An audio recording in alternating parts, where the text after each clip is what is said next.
Well, I suppose we can get started. There's probably another moderator coming. The first quick shot will be from Shelby Derler from the University of Kansas.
Any questions?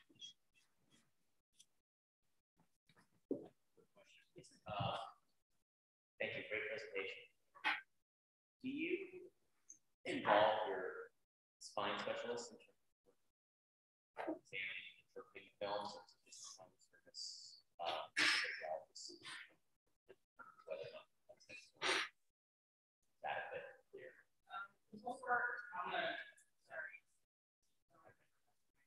Do you want to defer?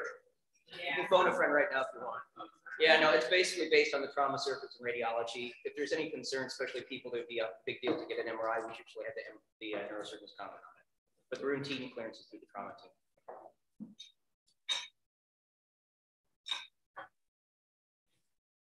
I'm not sure if it's a Western trauma guide. I think there's some other guidelines out there that do say clear after a negative CT scan, and that the rate, which is low of undiscovered ligamentous injury, typically not clinically all that significant, as your few patients that actually show us follow-up and kind of resolving symptoms. So how do you take that in with respect to your findings and recommendation for pursuing? Yeah, that's how we're finding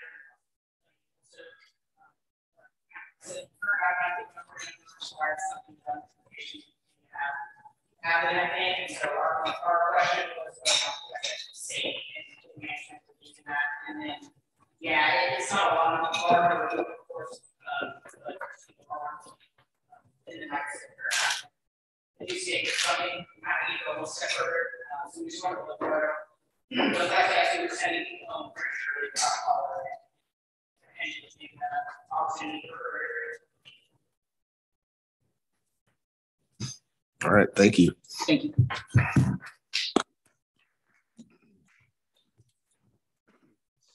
All right, our next quick shot will be from Dr. Brittany Stansberry from Creighton. Pentobarbital coma for management of intracranial hypertension following traumatic brain injury. Lack of early response to treatment portends poor outcomes.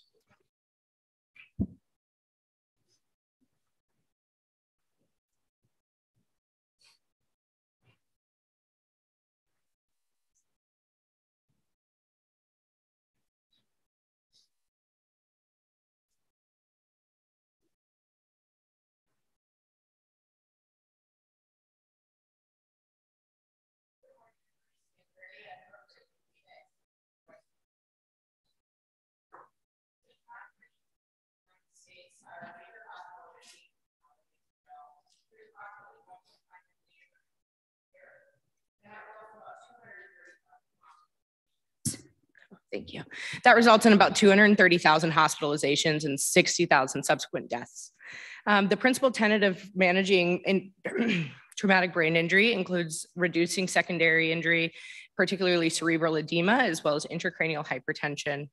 The first line agents for reducing secondary injury are typically hypertonic saline as well as mannitol. And pentobarbital coma initiation remains a second line agent for refractory intracranial hypertension.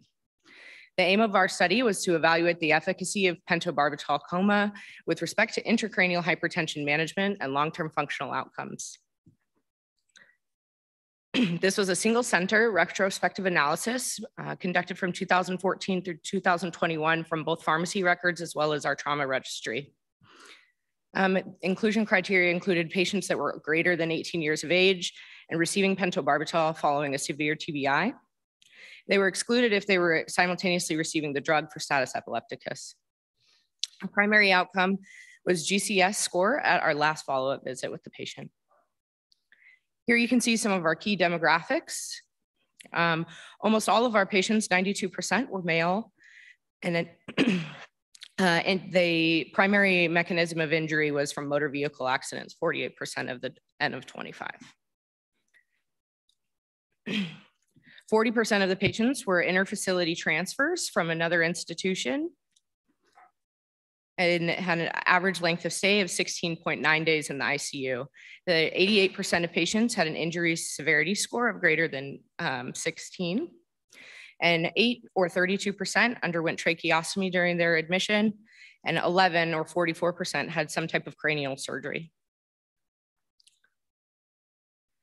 As you can see here, this is our proportion of ICP measurements under 20 by each day. Here you can tell that the GCS 15 group and the less than GCS 15 group had almost identical proportions of ICP measurements that were under 20 prior to initiation of the pentobarbital coma. Immediately, you can tell here, once the initiation of pentobarb occurs, that those scores diverge. This becomes statistically significant on day 5 and continues to decrease in the GCS 15 group. This is a GCS distribution by points in time during the admission. The average GCS was 6.1 on admission. And then on the day of pentobarbital initiation, this declined to less than 5. And then as you can tell from discharge to follow-up, these are the patients who survived. Their GCS continued to improve after discharge. So in conclusion, patients that do not have an immediate response to pentobarb coma for intracranial hypertension almost universally had poor outcomes, either not surviving to discharge or having poor functional outcome at last follow-up. Alternative therapy for these patients should be considered, and I think goals of care discussion should be began sooner in these patients that do not have an immediate response to the initiation of the pentobarb coma. In contrast, patients whose ICPs responded quickly to pentobarb had excellent long-term outcomes. 7 of the 9 who survived are GCS 15 and have functional lives that returned to independent daily living. Thank you so much.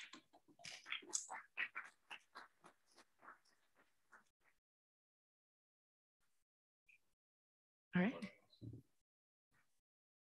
Perfect. So I have a question. Yeah, what percentage of of your patients did you give pentobarb to that did not have any sort of surgery? So 44% had cranial surgery. So I believe that would roughly half. So like 12 and a half or so did not have surgery. Our N was 25. So. And did you count like ICP monitors and stuff in your cranial surgeries? Yeah. Yes. So It didn't distinguish between EVD versus craniotomy versus craniectomy. Okay. They were all grouped together. Okay, thank you so much.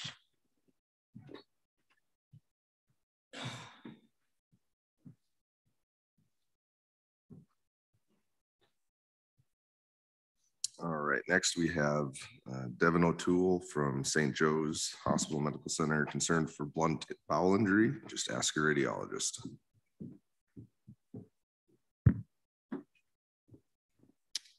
Good morning. And thank you to everyone involved in the opportunity to present this research. My name is Devin O'Toole. I'm a second-year medical student, also from Creighton University in Phoenix. And this was completed with the Department of Surgery at St. Joseph's. We have no conflicts of interest to disclose. So blunt bowel and mesenteric injuries, as demonstrated on CT scan, can present with a diagnostic challenge. Serious injuries that require operative repair occur infrequently and can develop insidiously. Previous studies have mostly focused on the association of specific CT scan findings with the presence of bowel injury. And recently, 2 scoring systems have been developed. One is known as the Bowel Injury Prediction Score, and the other the Raptor Score. And they were developed to help quantify the contribution of CT findings in making a diagnosis. No studies have investigated the association between the radiologist's opinion of the CT scan and the presence of bowel injury. We hypothesized that the radiologist's diagnostic impression would be similar to the BIPS and Raptor scores in identification of significant bowel or mesenteric injury. We reviewed every trauma patient who had a discharge diagnosis of blunt bowel or mesenteric injury seen at our institution over a 7-year period. Patients were excluded if they lacked a CT scan prior to laparotomy or if they expired prior to laparotomy. So the total number of patients included in the study were 162. The majority of the data that we collected was done by medical record review, including the radiologist's impression, which was collected by review of the original CT report done at admission. We also collected the BIPS clinical features that were needed to calculate the BIPS score and the surgical findings and patient outcomes. We then had 2 radiologists review the original CT images, blinded to the CT report and the patient outcomes, to generate the BIPS CT score and the Raptor score. What we were interested in finding was the significant bowel or mesenteric injury that required ligation, repair, or resection of the bowel. These 3 tables show the breakdown of scoring for each of the methods of question. For our radiologist impression, a score of 0 was assigned if there was no evidence of bowel injury, score of 1 if there was evidence of possible bowel injury, and a score of 2 if the radiologist deemed high likelihood of bowel injury. The Raptor score is a 7-point scale with a point assigned for the presence of each of the specific CT findings listed below. And the BIP score is unique in that it uses lab values, physical exam findings, and CT images. So our radiologists reviewed those original images to determine the CT grade, and we reviewed the patient charts to determine white blood cell count and the presence of abdominal tenderness on physical exam. The group that was most represented by our patient population was relatively young adult males, typically white or of Hispanic descent, which is our common trauma population in Phoenix. And the most common mechanism of injury was motor vehicle accident at 81%. Here's the sensitivity and specificity for each of the different methods. Radiologist impression was the most sensitive at 81.4 and slightly less specific than the scoring systems at 71.4. So what we found, demonstrated by the ROC curve and the area under the curve, was that the radiologist's impression of the CT scan at admission was superior to the Raptor score, but not to the BIP score in diagnosing blunt bowel or mesenteric injuries. The area under the curve values are listed below, with the radiologist at the highest at 0.82, followed by BIPS at 0.75 and Raptor at 0.72. And we found no significant difference between the BIPS and the Raptor scores. In conclusion, the radiologist's interpretation of the admission CT scan was observed to have similar, if not better, diagnostic accuracy compared to the scoring systems. It should not replace surgical vigilance, good clinical judgment, and the surgeon evaluation of CT images. However, utilizing the radiologist's impression of the admission scan could help simplify the approach to a patient with possible significant blunt bowel or mesenteric injury. Thank you very much.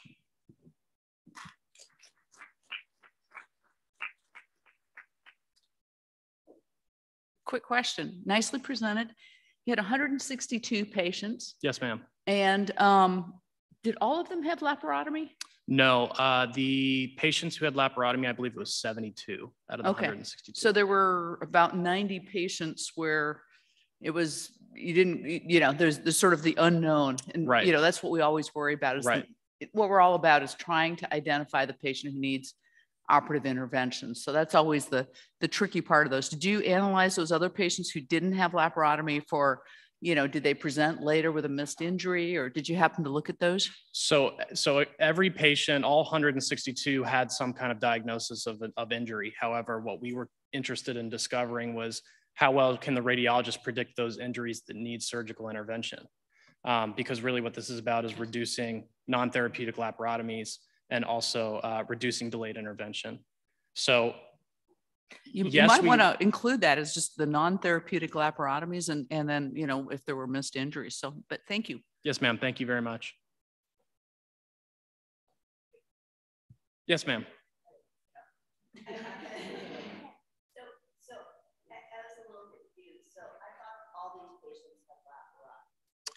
No, so all these patients had a discharge diagnosis of bowel or mesenteric injury. And from there, yes, go ahead. So how do you know they actually had injury? Are you just doing it based on CAT scan? No, so what we considered a positive injury, as for the cases of how well the radiologist could diagnose it, was confirmed injury at surgery. So since every patient had a diagnosis of it, even those patients that the radiologist may have deemed possible for bowel injury or no bowel injury, it just means that it was not an injury that was significant enough to need surgical intervention. And I think I agree with her. So then did you follow those who didn't have laparotomy that had potentially a delayed presentation of something bad? And it may be even more delayed, you know, I don't know. Right. I think a lot of these patients had serial CT images and serial abdominal exams, and some of the patients did end up needing intervention from those serial exams, but I don't know that I can answer your question beyond that. I have a question. And then Yes, sir. your radiologists that were reading this, so you took the initial scans. Yes, so sir. Not part of the study. I mean, are they giving you what quantified as a positive read? I mean, because I imagine most of them can't rule out bowel injury. Right. So then would that have been considered a positive or like a high likelihood? So we tried to stay as consistent as possible with the language that was used in the category that it was placed in. So like for your example, can't rule out injury would have been more of a possible for bowel injury, which was the majority of our patients. Whereas language that was concerned for or suspicious of bowel injury would have been in another group. And then typically if there was no evidence, it was stated that there was no evidence.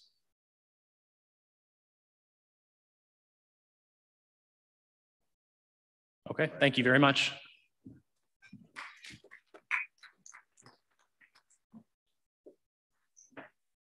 All right, our next presenter, Flora Park from University of California, Irvine, adolescent trauma patients with isolated head trauma and Glasgow Coma scales 6 to 8, routine intubation or not.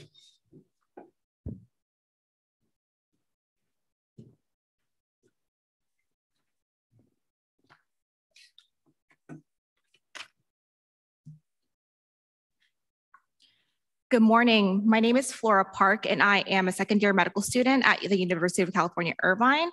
And I would like to thank Southwestern Surgical Congress for the privilege of the podium.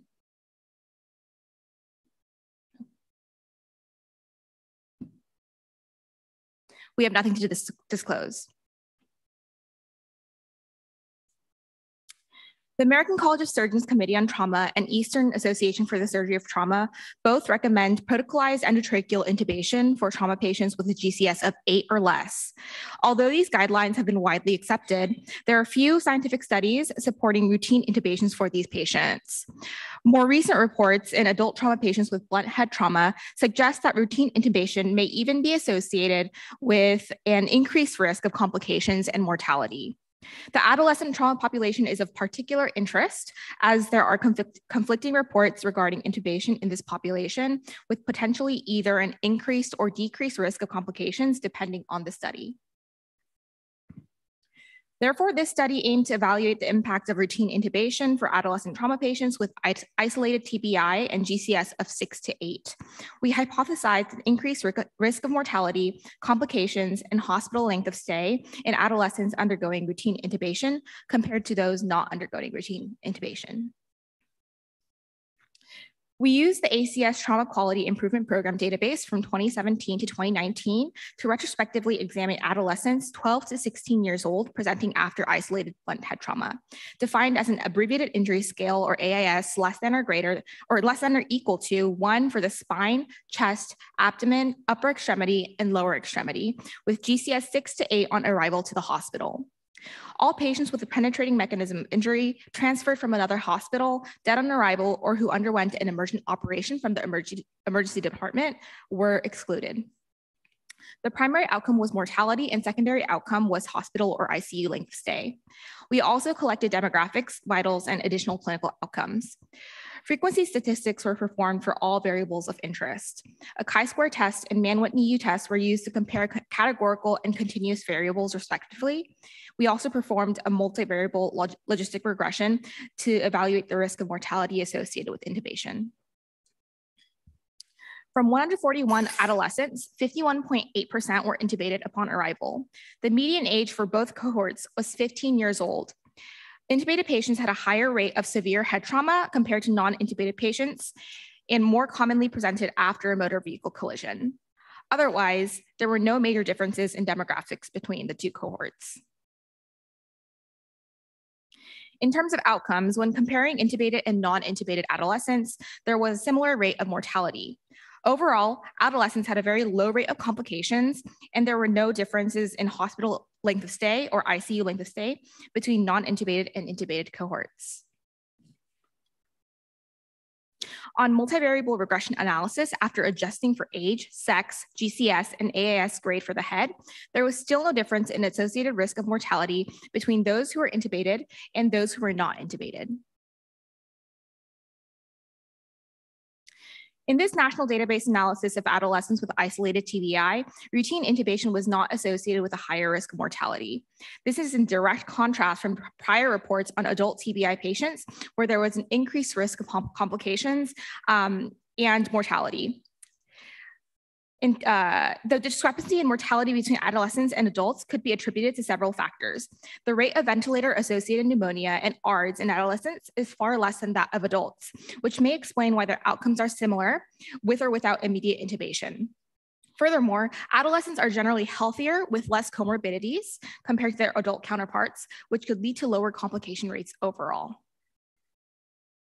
In conclusion, our study demonstrated that upon arrival in adolescence was not associated with a higher risk of mortality. The lack of difference in mortality and length of stay between immediately intubated and non-intubated adolescents with GCS of 6 to 8 and isolated head injury indicates that current intubation guidelines may be upheld in this patient population without marked risks. But ultimately, the decision should be left to the provider on a case-by-case basis, as there was no definitive benefit to either strategy. However, further prospective studies are needed to evaluate this. Thank you, and I am happy to take any questions now.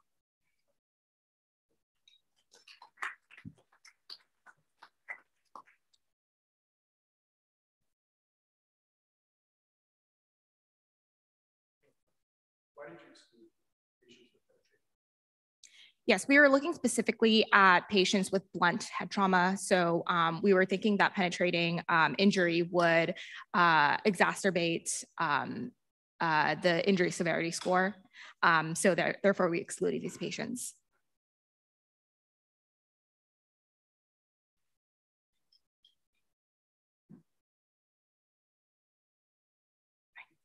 Thank you.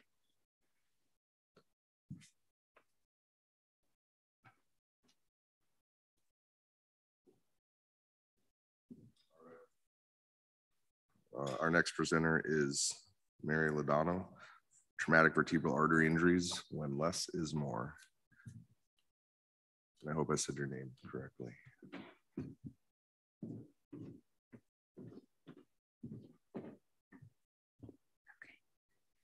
Hi, my name is Mary Londoño. I'm a fourth-year medical student at UC Irvine School of Medicine. And I'd like to thank Southwestern Surgical Congress for the opportunity to present. We have nothing to disclose. So traumatic vertebral artery injuries, also known as VAI, historically had an incidence rate of about 1%. However, as screening guidelines expanded to be more inclusive, that incidence rate has gone up to between 2 and 3%. They carry significant risk of morbidity and mortality, with the greatest risk being ischemic stroke.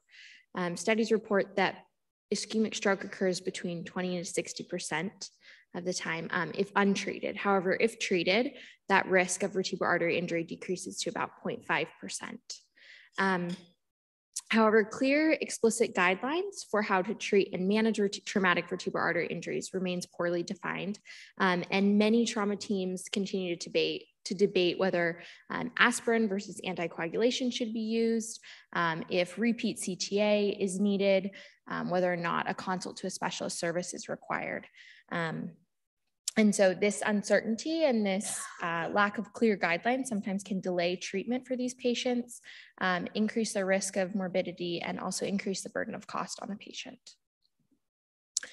So we sought to identify if anticoagulation versus aspirin really matters in the treatment of vertebral artery injuries, and if there would be utility in repeating imaging and consulting specialists, or if the management protocol could be simplified. We hypothesized that the use of aspirin alone would be adequate in managing vertebral artery injury without increasing the risk of stroke or death. So our methodology, we did a retrospective analysis of all trauma patients at the UCI Medical Center from 2004 to 2020. We included pediatric patients. We identified any patient that had an ICD-9 or 10 code indicating a vertebral artery injury. And then we excluded any patient in full arrest at time of admission or those with incomplete medical records. And then our primary variable interest was the treatment modality. And then our outcome, we looked at stroke recurrence within 30 days and mortality. So we categorized our patients by treatment group into one of 4 groups. The first group received aspirin only. The second group received an anticoagulant plus or minus aspirin. The third group underwent procedural intervention, many of whom underwent a interventional radiological procedure, and then plus or minus anticoagulation and or aspirin. And then our last group underwent no intervention whatsoever. So looking at our results, the only variable that differed between treatment group was the Glasgow Coma score. Otherwise, all other independent variables were insignificantly different between the groups.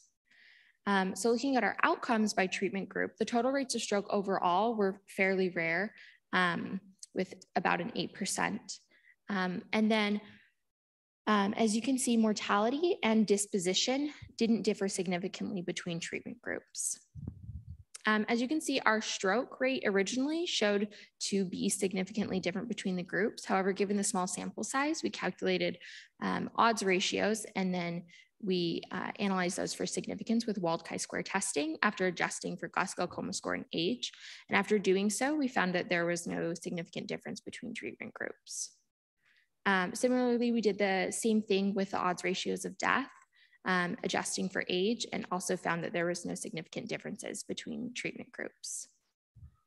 So just in summary, we looked at all trauma patients from 2004 to 2020 at UCI Medical Center. And we found that patients treated with aspirin alone didn't have an elevated risk of negative outcomes like stroke or death. So this is in line with previous studies and literature showing that aspirin is possibly and probably likely as efficacious in preventing post-VAI ischemic events. Some literature and studies argue that aspirin actually might be the preferable choice. It's possibly safer in the sense that it has lower bleeding risk. It's easier to access for patients. It has a lower cost, and so higher compliance usually among patients. As far as the complex management schemes go, the repeat CTA, specialist consults and such, they didn't seem to influence outcome. The specialist consults, 98% of our patients received a consult to a specialty service such as neurosurgery, vascular surgery.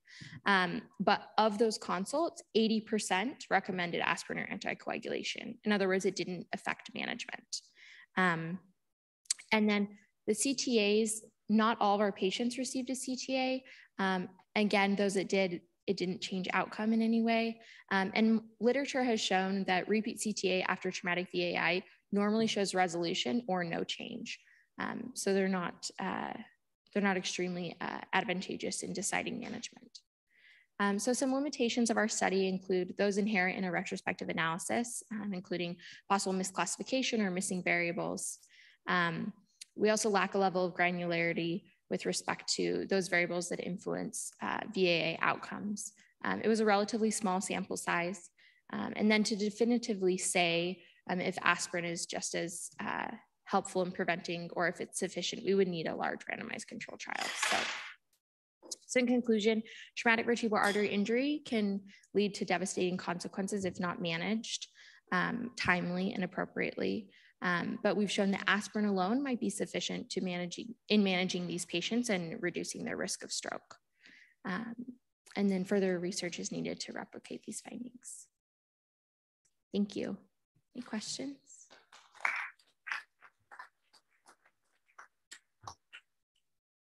Good question. And I apologize if I missed it, but did you attempt to group them by severity of injury? You know, there's a whole range of vascular injury, all the way from a little intimal flap to complete disruption. Obviously, the patients with complete disruptions tend not to do very well, but you know, all the injury grades in between. Did you do any analysis by that?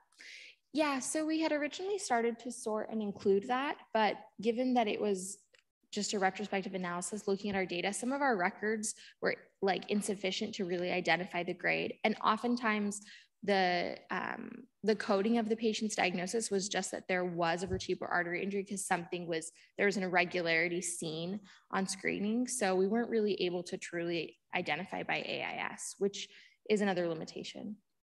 So you might consider, you know, if you've got just going back and reviewing the actual images too to sort out what those were to help you define this farther. Yeah, that's a good suggestion. Thank you. Yeah. Did you look at duration of the agent? I would imagine it might be easier for people for longer than another anticoagulant, or were you only looking at inpatient prescribing? Yeah, we looked at inpatient prescribing, and we weren't able to follow after they got discharged. Our UCI Medical Center receives a lot of patients from it kind of functions as the county hospital. So a lot of those patients, we didn't have access to their medical records once they left the UCI system. So we were mainly looking at inpatient. Thank you. And what anticoagulant was usually recommended? And then second question is, did you see a difference between what the vascular surgeons and the neurosurgeons and the neuro IR people were recommending? Yeah, so in response to your first question, most patients received Lovenox inpatient. There were a handful of heparin and warfarin, but mostly were Lovenox for the anticoagulation. And then it was interesting between the vascular, neurosurgery, and IR, none really differed. They were very similar in their recommendations. Yeah. I may have missed it, but do you have many grade 1 injuries? And if so, did they have no treatment or mostly aspirin, or just the Lovenox that they were on for the other reason? So she asked a similar question. We weren't able to stratify, or we didn't stratify by grade of injury, which we should have done, just because many of the injuries we identified them by ICD-9 or 10 code, and they didn't often have the grade listed. Did you have any that had essentially no treatment? Sorry. No treatment in that no treatment category? Yes, we did have patients that were in that no treatment group. Yeah. Thank you.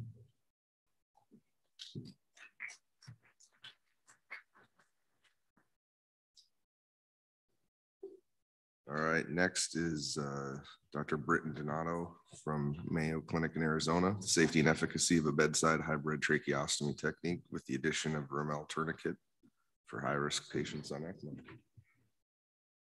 Hi, everyone. Yeah, I'm Britton Donato. I'm one of the chief residents from Mayo Clinic in Arizona.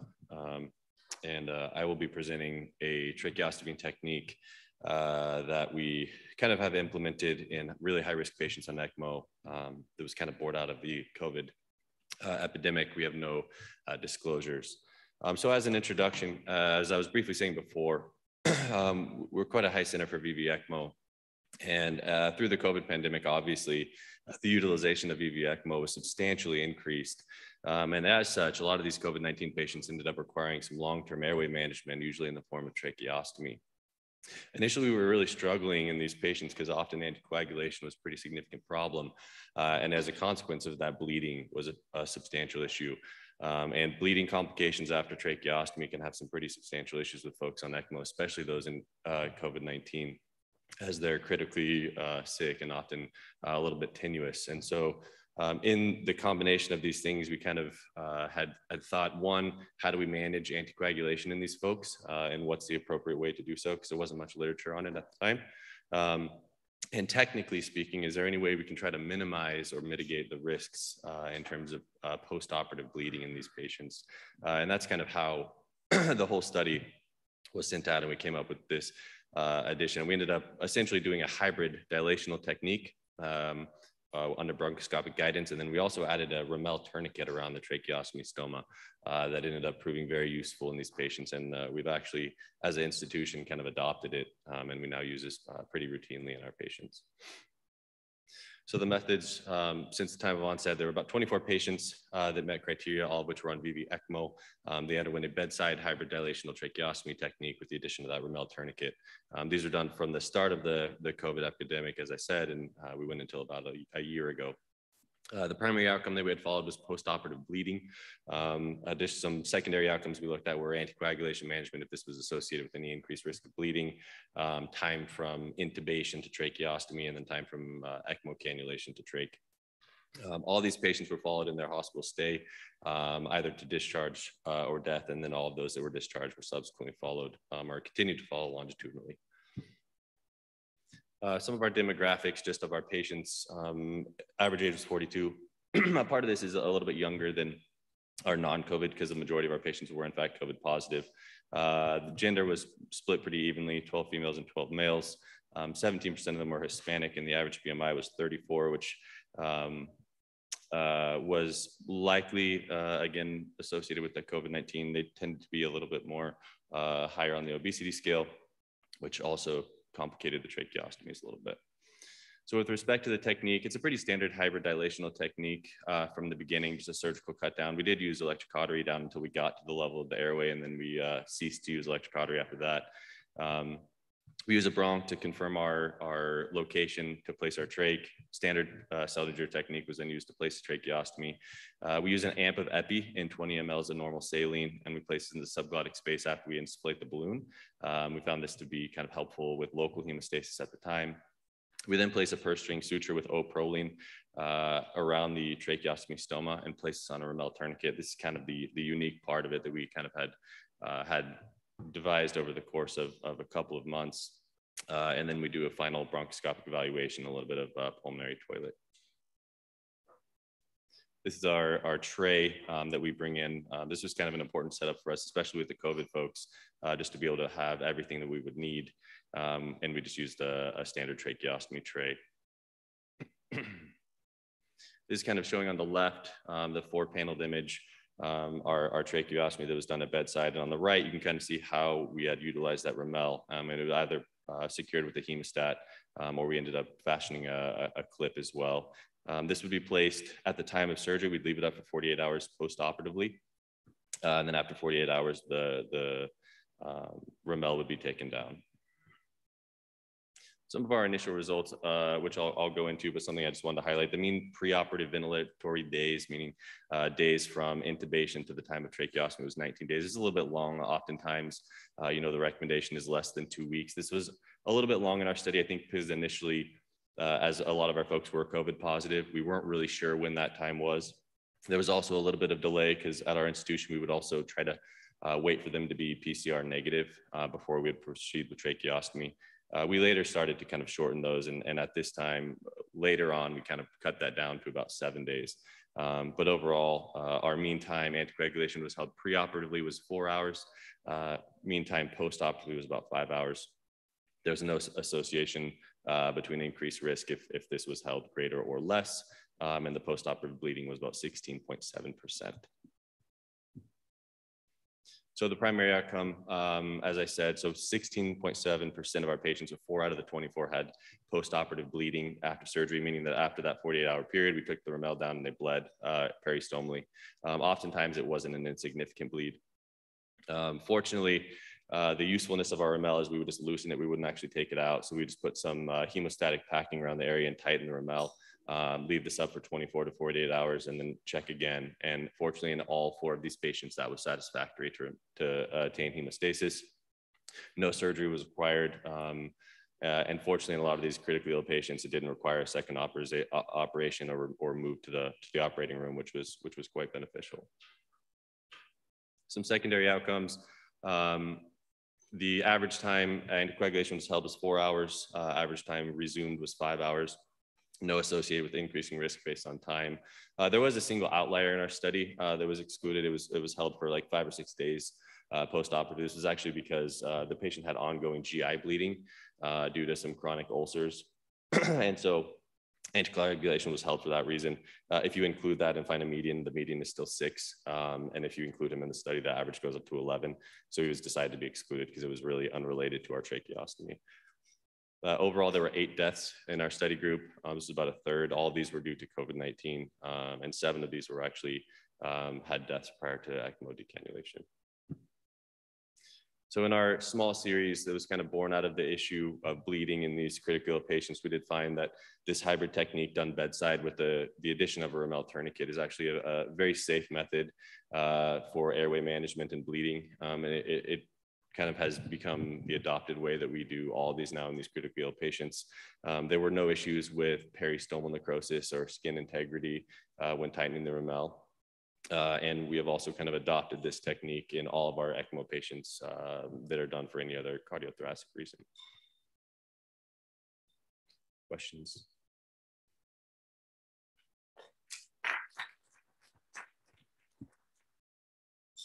interesting technique, and I have a couple of questions. Absolutely. You know, I mean, one of those sort of like, this is a, you know, creative use. And I was like, okay, it's a purse string right in the trachea itself. But often when you have postoperative bleeding from a tracheostomy site, it may not be the trachea itself that's bleeding. Right. You know, it's the surrounding tissue, it's the thyroid, it's whatever it is, especially when you're doing a percutaneous dilatational trach. So why do you think doing this helped you? Did it help prevent any bleeding from surrounding tissue from coming into the trachea? Is that part of it? Yeah. And then, yeah, go ahead. Yeah. So oftentimes when we did the purse string, it was actually in the soft tissue. It's actually a double purse string, and it goes around the soft tissue, around the stoma itself, not so much on the trachea. So down to the level of the trachea, kind of deeper bites all the way around in an attempt to get that soft tissue. Because in our experience, a lot of the times we would have to go back before we started implementing this, it was always from the soft tissue. And so when we do the purse string through the skin and soft tissue, essentially we kind of take deeper bites. So it's skin and, okay, so I'm sorry. So all right, that makes sense. I wish we had a video in retrospect. It's much easier to visualize, but it's kind of skin and soft tissue, because every time we go back, because we were the ones that had to go back on the thoracic service, and we'd try to find where these bleedings were, and it was always just either diffuse soft tissue bleeding or a little like venous bleeder somewhere. That was quite difficult and required reoperation and all of those things. And so, yeah, it was in the soft tissue, and we just tightened it up, and it worked pretty well. Okay, all right. Yeah. And that ties into my second question is, how did you define post-op bleeding? I'm going to assume it's anybody you had to take back to address for further bleeding? Yeah, any bleeding at all. Yeah, any bleeding at all.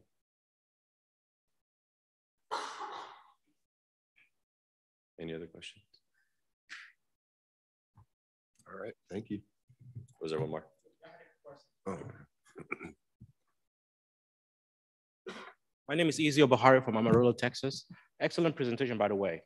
And I think most of us that have done tricks that had bleeding, that have had to take a patient back, you know how distressing it can be. Now, have you looked into like the cost of this particular tourniquet? Is this something that you assembled yourself, or how does it work? Yeah, so it's just a simple Ramel tourniquet. So it's essentially, you can take a red rubber catheter and just cut it. So it's a little red cylinder. Bring the Proline through it, similar like if you were doing a Pringle or something like that. Yes. And then just use a hemostat. And after you tighten down the Proline, just use a hemostat to hold it in place. The thing that I think you can run into, obviously, I think if you were to do it too tight, you probably could run into some skin necrosis problems that obviously would make the issue worse. But we kind of just found, secure, not too tight, and it was incredibly useful. I don't know what combination of those patients would have had bleeds that didn't in that first 48-hour period. But it was such a problem at our institution that there was kind of an argument between different divisions because no one really wanted to do them, especially because everyone was on high levels of anticoagulation. But it was incredibly useful post-op for anytime they had any bleeding. We didn't even have to take them back. We just walk in, do some packing, tighten the Ramel, and it dealt with it in each of the types. Excellent, thank you. Hi, Peter Keneally from Colorado. First of all, that was great. And I think this really highlights the adage of necessity is the mother of invention. Yeah. So really great job. Do you think you need to hold the anticoagulation at all? Yeah, so that's a great question. If I had more time, I was going to get into that because I know there's actually some literature now, especially in VVECMO with the new circuits, that you don't have to do any anticoagulation. I think that's actually absolutely something that we're actually kind of looking into it right now. Our institution still anticoagulates everyone on VVECMO with bivalve. There's other people that are anticoagulated that need anticoagulation that are not on ECMO. Right. So it might be something that you can, further expand your indications, I guess. Absolutely. The reason why we'd also had used it was, with most of the folks had COVID. And so there was risk with hypercoagulability and those kinds of things, but absolutely. My only other comment is on the picture of your tray, there were a lot of instruments, like on the left-hand side. Yes, there was a lot of hemostats and stuff. So it looked like more of a invasive type of thing, but great job. Really great. Yeah, really great. A lot of that was once we went into the rooms, because they were all done bedside, we didn't want to not have something. Yeah. Thank you. So I was just going to say, you want to know what's the difference? Just look at Yeah, we started doing that about a week ago. We've run into some issues with appropriate charting of bleeding because a lot of times it was simple bleeding versus going back to the OR, and we're going to stratify it out. Right now, the initial data looks like it was about 70 to 80% of folks had some kind of bleeding. So either way, we've cut it down pretty substantially. We're going to move on to the next presentation. Thank you. All right, next we have Dr. Tessa Lamberton from Harbor UCLA talking about outcomes following traumatic profunda femoris injuries.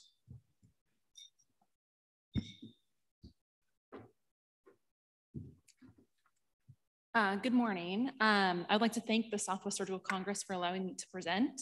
Like I said, my name is Tessa Lamberton. I'm a fourth-year resident at Harbor UCLA, and we're talking about traumatic profunda femoris injuries today. I have nothing to disclose. Management of lower extremity vascular trauma, including the common femoral and the superficial femoral arteries, are well described. However, data describing the management of traumatic profunda injuries and associated complications is limited, and it's mostly relying on case reports associated with iatrogenic orthopedic surgery injuries. One of the reasons for this is due to the rarity of such injuries, which is exampled by Sims et al., which is a case report, a published case report that included only 6 patients over an 11-year retrospective review at a level 1 trauma center. With this paucity of data, there is little information available to describe the true clinical practice of treating such injuries. With that in mind, we performed a single institution retrospective review of patients with traumatic profunda femoris injuries. We included patients using ICD-9 and 10 codes in our trauma registry from 2014 to 2021, from the ages of 18 to 85. We evaluated these patients for their mechanism of injury, the type of injury, any associated injuries that they had, any interventions that was performed, if they had a presence of a hard sign of vascular injury on arrival to the emergency department, and if they had any associated complications. We identified 15 patients with profunda femoris artery injuries over these 8 years, with the majority of 87% being due to penetrating mechanisms. The most identified injuries were transections at 67%, followed by pseudoaneurysms at 27%, and then AV fistula at one patient or 7%. 2/3 of these patients, the most common associated injuries were ipsilateral common femoral artery or superficial femoral artery injuries, which was seen in 27%, and then ipsilateral femur fractures were also seen in 27% of patients. 2/3 of these patients underwent some form of intervention, with the most common being ligation with 6 patients, and then 3 patients that had endovascular interventions, 2 which had coil embolizations, 1 was a covered stent that was placed, and then 1 patient that underwent open primary repair. There were 5 patients who were treated with observation alone of this injury. About half of these patients presented with a hard sign of vascular injury. In this case series, these patients either had a expanding hematoma or pulsatile bleeding that was seen. And as expected, all patients that had a hard sign of vascular injury did undergo some type of intervention. There were complications that occurred in 33% of these patients, with 4 patients requiring either thigh or leg fasciotomy. This included 1 patient who underwent observation initially, then developed a compartment syndrome requiring a delayed fasciotomy. And there was 1 patient that had a mortality, which was related to the development of a thigh compartment syndrome. In conclusion, traumatic profunda femoris artery injuries are a rare entity that is most commonly seen in penetrating trauma. Treatment of these injuries appears to be individualized, with the expected association between hard signs of vascular injury and operative intervention. Complications occurred in a significant amount of these patients, with the most common complication being development of compartment syndrome. Given this, these patients should be monitored closely for the development of compartment syndrome, and fasciotomy should not be delayed. Given the limitations of the study include the rarity of this injury itself, as well as the difficulty with coding, as there is no actual ICD-9 or 10 code for a profunda injury, just other femoral artery injury. And so additional multi-institutional data is needed in order to determine if there are true outcome associations that exist between the different types of intervention and intervention versus observation. Thank you very much.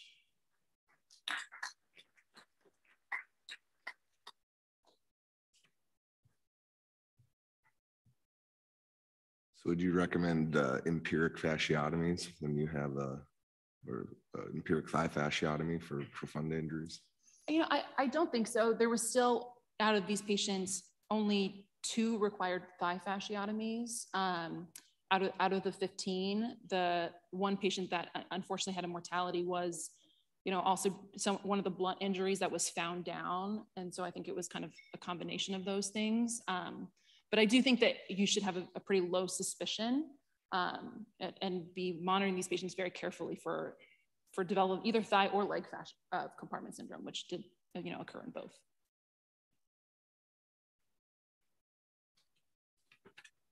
All right, thank you. Thank you.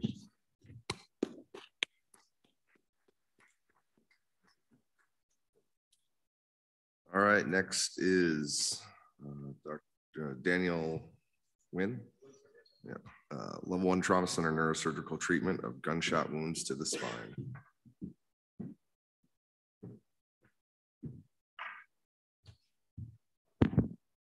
Morning, ladies. Good morning, gentlemen. My name is Daniel Wynn, and I am a second-year medical student at Creighton University School of Medicine in the Phoenix campus. The briefing I've prepared for you this morning concerns the treatment of the neurosurgical treatment of gunshot wounds to the spinal. In the United States, the incidence of traumatic spinal cord injury is approximately 12,000 new cases per year. And the incidence of those injuries caused by gunshot wounds ranges from 13 to 44%. In the military, however, that incidence rises as 38.5% of service members killed in Iraq or Afghanistan sustained at least one spinal cord injury. Now, there are currently no evidence-based guidelines regarding the role, timing, indications, and methods of surgery for the treatment of these gunshot wounds to the spine. There is one prior study in 2017.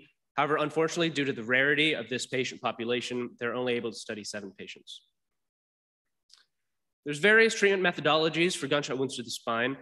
One being spinal surgery, whose goals are chiefly to remove any retained foreign bodies as a method of decompression or as a method for fusion for any bony instability that may be caused by the bullet entering the spinal column. Non-operative interventions include an elevation of the mean arterial pressure or thoracic lumbar sacral bracing, as well as pain management only. The chief aims of this study were to assess the current methodologies of treatment of gunshot wounds affecting the spinal column here at BNI, where we luckily have a larger catchment area in the hopes of catching more of these injuries, to determine the indications for spinal surgery following a gunshot wound penetrating the spinal column, and to compare the outcomes of patients with spinal column gunshot wounds who undergo spinal surgery with the outcomes of similar patients who undergo non-operative management of these injuries. In order to do so, we looked at patients admitted to our trauma and neurosurgical center between 2014 and 2022 with firearm injuries to the spine. We recorded their demographics, injury characteristics, length of stay outcomes, as well as their spinal impairment scores on admission and on discharge. We noted any treatments, including surgery, bracing, and the use of vasopressors. Of all of the patients assessed, 67 met our inclusion criteria. We had 1 death in the trauma bay. 12 of these patients received neurosurgical operation, and 52 did not undergo any neurosurgical operation. Here we see a breakdown of all the treatments provided to these patients who came into the center. 18.2% of those patients, in far screen right, received spine surgery. And as far as non-operative management, the most likely outcome for these patients, 30% of these patients saw this, was that the faculty neurosurgeon, deemed that their injury profile did not require any surgical intervention. Second to that, with 27% of our patients, these patients received only TLSO bracing, and 10% of these patients received only elevation of their mean arterial pressure. 12% of all of these patients were actually deemed to have injuries too severe to be amenable to any intervention, so was offered pain management. Looking at the patient demographics, we see no significant difference between age and sex, and like most of our trauma population, young males. No significant difference in race, ethnicity, alcohol use, drug use, or injury severity score. As far as patient outcomes, there are no significant difference in readmissions, hospital length of stay, ICU length of stay, and no statistically significant difference in spinal impairment scores. Of note, in the study, one patient worsened or had a worsened ASIA from admission to discharge, and that patient did undergo neurosurgical intervention. And 2 patients had an improved spinal impairment score from admission to discharge. Both of those patients, we elevated the mean arterial pressure. So in conclusion, only a very small number of patients with gunshot wounds to the spine are taken to the operating room, even in this very large neurosurgical center. And it is still, because of this, very difficult to establish guidelines. Even at a center with a very high volume, we see only 60 patients over the course of 6 years who had this injury profile. One patient whose condition worsened, as said, underwent surgery, and both patients that improved had an elevation of the mean arterial pressure. However, this is too small of a number to make any definitive claims about treatment. Ladies and gentlemen, thank you for your time. And if you have any questions, I'd be happy to address them.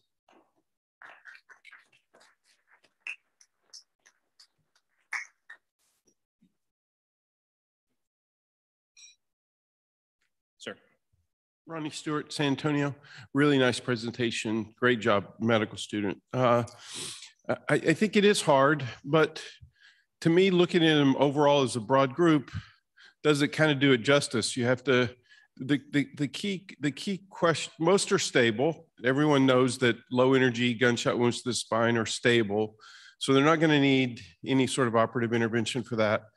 I do think, and I would be interested to know your thoughts on this, that high energy gunshot wounds, so high velocity gunshot wounds, most of those patients don't survive. But those need special consideration about is the spine stable or not. And then I think 2 points for this are that if the missile can be removed, it should be removed, particularly if it's gone through the colon, but also to reduce lead toxicity, which is a significant issue. And some people think higher in gunshot wounds to the spine or bony injuries. I'd be interested in your comments on those. Yes, sir. I think those are very good points.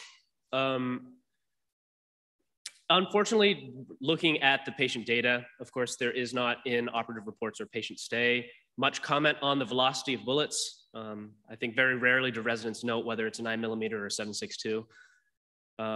So that it was difficult to look at the velocity of the injury and the management that we decided on.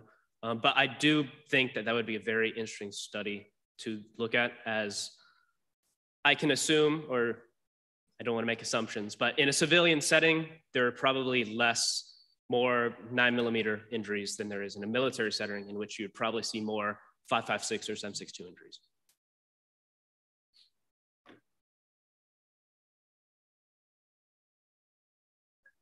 Thank you.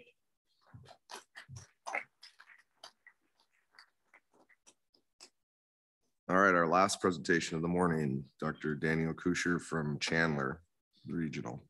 Cannabis positivity in trauma patients is not associated with increased thrombotic complications. All right. Good morning, everybody. Appreciate the opportunity to present Southwest Surgical. So good morning, we're going to talk about cannabis positivity in trauma patients is not associated with thrombotic complications. We have no financial disclosures. I don't own any dispensaries or anything. Place to start with this is that this is a rapidly changing and evolving situation in our country. So the green states are the ones with legalization, reds are with prohibition. And as you just see from 2000 going through the years till present day, rapidly widespread legalization throughout the country, and including your present location. So this begs the question, what's the impact on public health, public and personal health? And this has been looked at somewhat. We know that there's a lot of downstream consequences of this change. Article on the right shows a study from New England Journal of Medicine just demonstrating in British Columbia, obviously not America, the positivity in injured drivers showing increase in THC positivity. And the one on the left out of Colorado, similar findings post commercialization, we see an increase in positivity in drivers. However, that study also found the opposite findings in non-Colorado hospitals. So there's a lot of sort of contradictions in the literature in this alone. And then when we talk about personal health, it essentially affects every organ system. There are studies sort of demonstrating everything from fertility changes. We know obviously neurological, and people are getting their gallbladders taken out because of cyclical emesis syndrome, which whether or not it actually directly affects the gallbladder or not, that's sort of a downstream consequence. We know that there's a lot that these compounds do throughout the body. And it begs the question, well, what about coagulation? So this is something that's been looked at going all the way back to at least 1980, that top one effect of oral THC on coagulation. There's even more recently people looking at, is marijuana use a risk factor for bleeding in surgery or procedures? Interesting animal study showing edible THC in non-human primates reduces systemic platelet activity and function. And so, is it sort of functioning like an antiplatelet agent in some cases? There's people studying the cannabinoid receptors as a target for certain therapies for coagulopathies. And then from the clinical setting, the two on the left there, marijuana and thromboembolic events in geriatric trauma patients, the cannabinoid clot correlation exclamation point. And then this one on the bottom left, which sort of is the most similar to our study, but dissimilar in findings, is the impact of marijuana on venous thromboembolic events. They cause clot trauma patients. And so this was a propensity score matched analysis of TQIP from 2015 to 16. And they found that the rate of DVT and PE was higher in the THC positive group among trauma patients. So this really begs the question. So what's the answer, right? Like, is it procoagulant, anticoagulant? Is it both? And one of the reasons this is important for us is because our trauma patients come to the clinic after injury. We're not giving everyone widespread opiates anymore. And a lot of people come and they said that they're taking gummy bear THC for analgesia. But if they're a high risk population, should we be discouraging this practice? There's a lot of implications. So we performed a retrospective analysis of TQIP data from the year 2020. There's over 1 million patients in that data set. The drug screen one include over 314,000, over 84,000 were positive for THC, over 246,000 were negative. And we performed a multivariable logistic regression to test for association of THC positivity with thrombotic events. And we controlled for demographics, injury characteristics, prophylaxis, time to administration, and other comorbidities, which we'll discuss in a second. So this is just sort of a quick look at the demographics, and there are differences, and these did work their way into the multivariable model. And there's also a high association of co-intoxication with other substances as well. And so we had to sort of take all these things into account also. This is a very busy slide, but it's just sort of a look at the guts of our logistic regression model. And what I just want to focus on here is you see some of the comorbidities that we controlled for, including problems that we know are associated with coagulopathies like cirrhosis, smoking, cardiac issues, disseminated cancer, et cetera, and some of our other controls as well, including BMI. So what we found is that there is no association of THC positivity on pulmonary embolism, DVT, MI, or stroke. THC does not significantly contribute to increased thrombotic complications in trauma patients. Now, what has changed since the previous data showing contradicting findings and now? Well, we know widespread legalization is one. It affects use, it affects demographics, it affects potency, and interestingly, mode of use as well. So since the 2016 or 2015 and even present day, we're seeing that there's a decrease in the smoked versions versus the edible versions, and there may be implications there in terms of its effect on endovascular damage, inflammation, et cetera, that may have some impact on these findings as well. That said, I think you can poke a lot of holes in that theory of why our findings are different, and there's really a lot to discuss here, and a lot more needs to be done to investigate this problem and sort of determine what are the downstream health effects. So thank you for your attention this morning, and I'm happy to take any questions.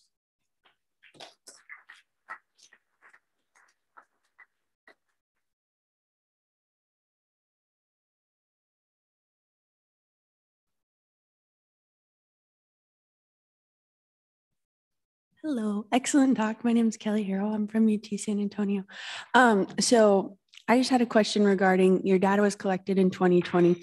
That's also when we kind of saw a spike in the COVID pandemic, right? And DVT and PE and that kind of stuff. Also, at least at our hospital, like our positivity rate went up when we looked at our TQIP data. And so when we were analyzing things like, you know, TXA and our whole blood and stuff like that, we actually had to control for COVID positivity because it was a confounder in one of the groups. So I was wondering if you guys saw like increased rates of DVT PE just overall. And if so, would you guys like go back and maybe analyze and see if there's any sort of confounding? Yeah, thank you for your question. You know, as we looked at just trauma patients and generally in this population, we did not control specifically for COVID positivity. It's possible that could confound the data. One thing that we think would be interesting to do would be to sort of repeat this longitudinally over maybe even the past decade, year after year, and see if the rate changes, and if it does, like you suggest, perhaps spike, or if it becomes a variable of interest within that time frame. So thank you for your comment.